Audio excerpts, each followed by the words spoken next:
Hey, it's Chris with Never Enough Outdoors, and today I'm going to show you how to restring a spinning reel.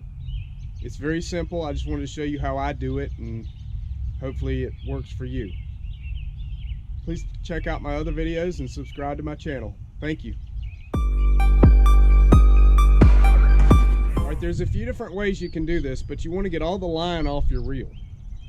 I've got a worm tied on here, so I've set the hook in a way so that it's not going to get tangled on the ground. I'm going to cast out there, but let that be how I take a lot of line off. You can also just pull it off, however works for you, but this is the way I'm going to do it here.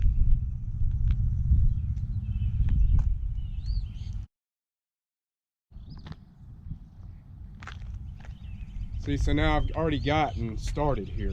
By casting out there, I've got a lot of line off. I'm going to pull the rest of it off, and then when I get done, I'm going to just pull it back in manually, wad it up in a ball, and throw it in the trash can. You don't want to leave it laying out there or left in the lake as best you can. Just clean it up and throw it in the trash can. That's how little line was on this rod. So I've got down to the nub. I'm going to cut this off, and then I'm going to show you how to put new line on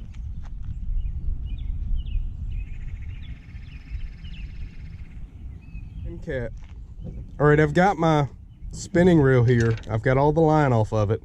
I'm going to show you how I put new line on it. To start with, you take your spool, and when you take this line off this spool, you don't want to just pull it off. You want it to line off the way it went on it. There's many ways you can get it on your rod in this same form, the way it was put on the spool. You can take a screwdriver or something like that and stick it through the line and hold it in a way so that it spools off the spool and then onto your reel. That's the easiest way. You can put it at your feet or put it in your, on the ground around you, so this thing will just dance around as the line pulls off of it. Or another way you can do it is you can just literally pull this line off. And that's what I'm going to do today. I'm just going to pull a lot of line off, and then I'm going to put it on my reel. I'm going to do it a little bit at a time. But what you want to do is, to start with, you want to take the tail of your line here and put it through the top of your first eyelet. Now, on a spinning reel, you have to open the bail to put your line on. You just want to fold this over and tie a little knot so that you have a little loop, and you'll have to adjust it so that your loop is really little. See, so I've got a little loop there, and I'm gonna cut the tail off kind of short. This is just to get you started. Doesn't matter how tight it is, it's just mainly to get you started. And then what you want to do is you want to stick some of your line back through that loop so that you have another loop, so that when I pull on it, it's going to be snug. It's going to be snug against the spool. And with your bail open, you put this around your spool and then close your bail, and it will catch here on this piece and reel. So as you reel, and we'll see if I can. As you reel, it will spool on your reel.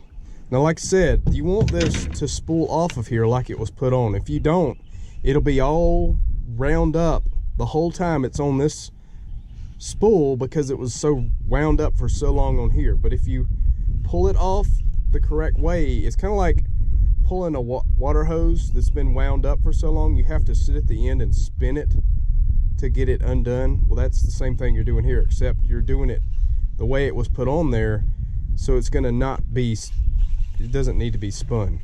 But I'm gonna just pull a bunch off to do this with. Normally I would sit with this at my feet and I would let it just spin all over the floor as I put line on. But today I'm not gonna do that.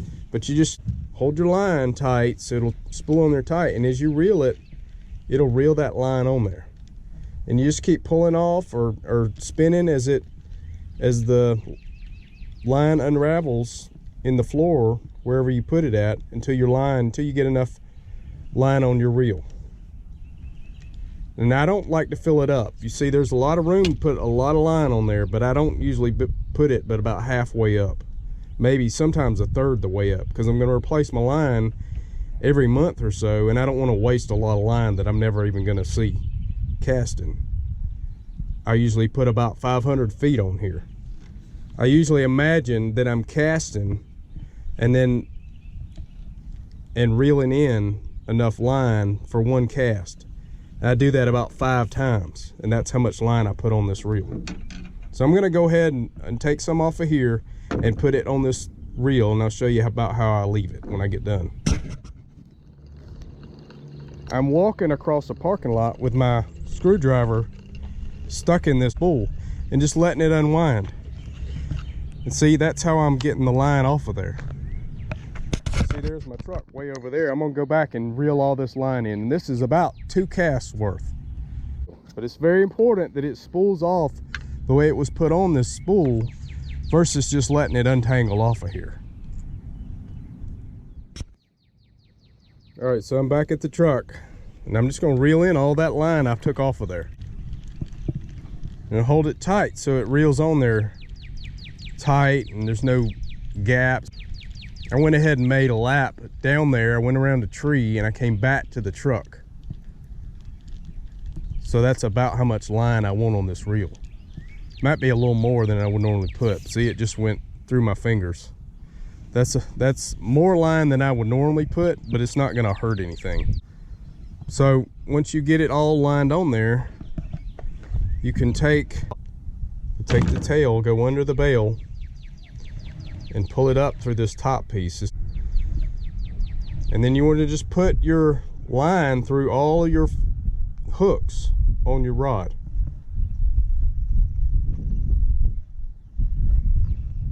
All the way to the end. Make sure you go right through the eyelet and not through another hole. And then when you get done, you can put a hook on or whatever you want to do. I happen to have a worm hook on here, like a spot sticker, so I'm just gonna put it back on, and then I'm gonna hook this on this little hook right here and then reel that in tight. So that's how I line a spinning reel. If you didn't know, or if you have a way that you've been trying and it's not working, that's how I do it. Like I said, I always make sure the line spools off of this spool that it was purchased on the way it was put on. I don't just pull it off the sides, because it will just be wound up and in that circle motion the whole time that it's on here. It just won't, it will be weird. You'll see it when you go to cast, when you go reel your line in, it'll be kind of circular. But if you'll unravel it just like it's been put on here, it won't be that way. It'll be a lot easier to fish with. Well, thanks for joining. I hope you enjoyed that and learned how to put line on your spinning reel if you didn't know already. And leave me a comment in the comments area if you do it differently, if you do another type of loop around your spool to start with, or if you sit a different way to hold your spool that you purchased your line on to unravel the line when you put it on your reel. Or if you don't do that, let me know. If you don't care about how it comes off the spool, if you just let it come off however it comes, and that's fine. It's just a lot of times when you're fishing with this, if it didn't come off that spool the way it was put on, you'll notice it's kind of loop-de-loop as you go to reel in. Every time you cast, there'll be a loop there, and if you let it pull off the way it was put on, there's not as much loop left behind, especially when you put it on your rod and go to fishing with it. So please, again, check out my other videos and subscribe below, and we'll see you next time.